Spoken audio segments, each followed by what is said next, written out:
katika kitabu cha Zaburi 91. Bwana asema, kwa kuwa anipenda nitamwokoa, nitamlinda kwa kuwa amelikubali jina lako. Sikia vile neno la Bwana linasema hapa. Bwana asema, kwa kuwa ananipenda nitamwokoa, nitamlinda kwa kuwa amelikubali jina lako. Ataniita nami nitamjibu, nitakuwa pamoja naye katika taabu. Sikia maneno matamu, maneno mazuri katika kitabu cha Psalms 81 verses 14. Nasoma kitabu cha Zaburi 91 mstari wake wa 14. Niko katika mstari wa 15. Inasema, ataniita nami nitamjibu, nitakuwa pamoja naye kwa taabu, nitamwokoa na kumheshimu. Oh my God. Hii ni maneno ama haya ni maneno ambayo ni mazuri sana, ambayo yanatuambia kuhusu vile Bwana ametuahidia. Bwana anasema kwa kuwa ananipenda. Nani yule anapenda Bwana? Ni yule ambaye anafanya matendo mazuri kulingana na haya maandiko vile yametuelezea. Maneno mazuri ambayo ni ya kuvutia Bwana, kuvutia Mungu kwa Mungu. Tukikaa vizuri kwa Bwana, tukirekebisha mienendo yetu, lazima Bwana atakufanyia haya ambayo yameandikwa. Ataniita. Mimi nikimuita Bwana, lazima atanijibu. Ni maandiko ya Bwana. Ataniita nami nitamjibu, nitakuwa pamoja naye katika taabu. Ni nani hangetaka Mungu akuwe na yeye wakati wa taabu? Hata mimi, kila mtu angetaka akuwe wakati wa taabu. Bwana wapo. Sikia 16 inasema, kwa siku nyingi nitamshibisha. Oh my God. Kwa siku nyingi nitamshibisha na kumwonyesha wokovu wangu. Hebu tufikishe hapo. Kwa siku nyingi Bwana atatushibisha. Unaweza kuwa na njaa ya kupata kazi, unaweza kuwa na njaa na hata ya kuolewa, unaweza kuwa na hata na njaa na hata ya kuoa, lakini mienendo yako haijamfurahisha Bwana. Unaweza kuwa unahangaika. Badilisha mienendo yako, badilisha tabia zako, na Bwana atakushibisha.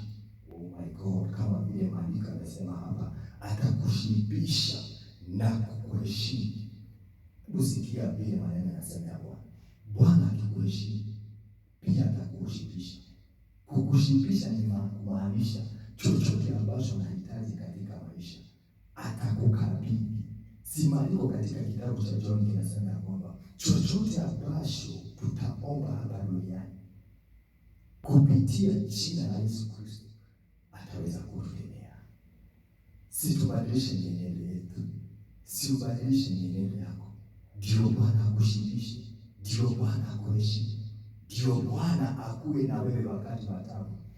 Imagine wakati umefika mwisho, umesukumwa na mashida ya dunia, umesukumwa na watu ambao wanataka kukuwekelea maneno. Kuna watu ambao wamekuinukia huko katika wakati wa taabu, na Bwana anasifa ya kwamba atakuwa na wewe.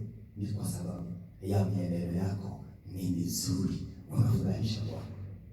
Oh my God, kama Mungu anaweza ingilia kati ya maisha ya watu wake, akaweza na hata kuwajulisha tabia za Bwana, akawajulisha na njia za Bwana. Daudi alivyoomba, aliomba, Bwana nionyeshe njia zako, ndiposa nikaweze kupitia hizo njia. Ni watu wangapi wangetamani ama wanatamani kupitia katika njia za Bwana? Na Mungu atakushibisha. Mimi sitakuwa na njaa. Mimi kama nikifanya kulingana na vile maandiko, vile amri 10 zinazoagiza, sitakuwa na taabu, sitakuwa na njaa, sitakuwa na njaa ya kazi.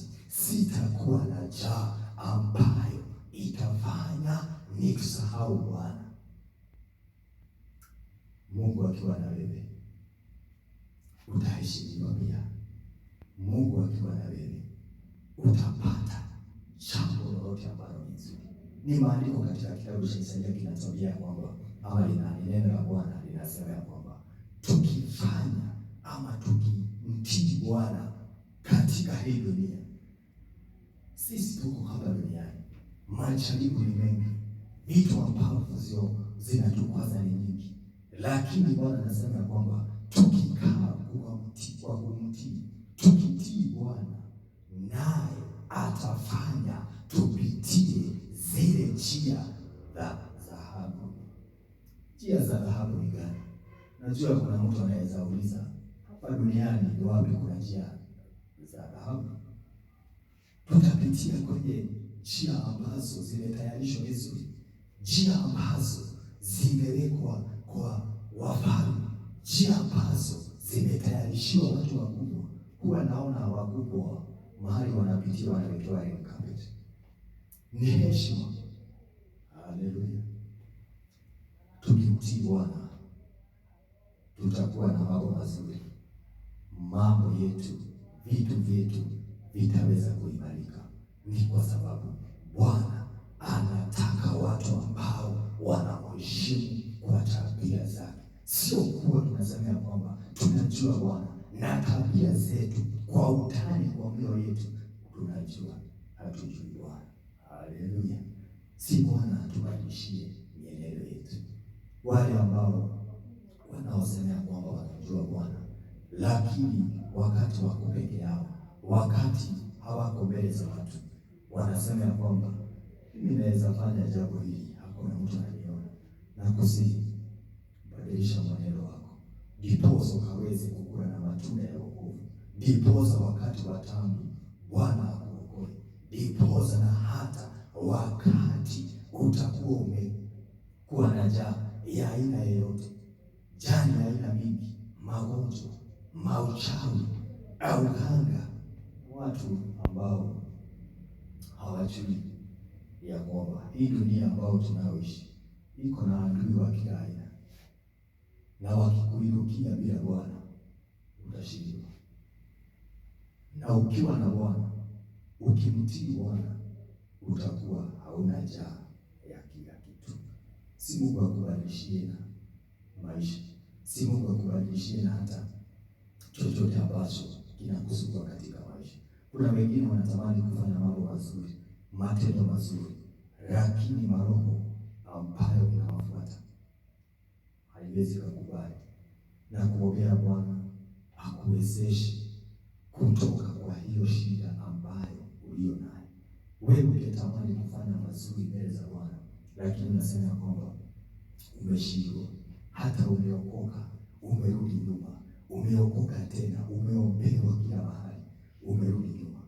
Amka sasa na ukaweze kuamini, ndiposa hili neno likaweze kukusaidia, ndiposa hili neno likaweza kukusaidia katika maisha yako.